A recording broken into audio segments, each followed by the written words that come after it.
For example, you're making parts or you're making things, but those things have defects and they require then rework or they require scrap. And so you can actually lose the ability to produce at your full rated speed based on those. Taking those three things together will tell you how effectively you're using that particular line or piece of equipment.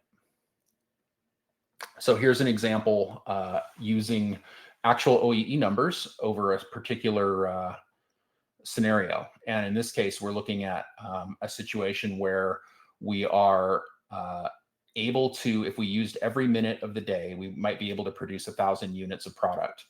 And that's if we have no schedule loss.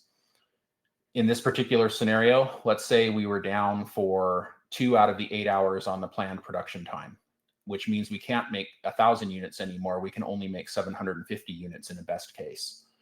And during the time that was available, we only actually ran 2/3 of the speed that we were expecting to run because it ran less than the full rated speed. So we had a performance loss that brought us down to 500 units made.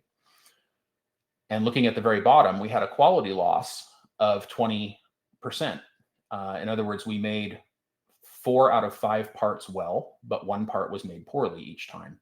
And so we were really only able to make 400 units out of the 500 that were possible at the speed that we were running. So in this scenario, our OEE really adds up to that 1,000 units that we could have made divided by the 400 units that we did make, and we actually have a 40% OEE.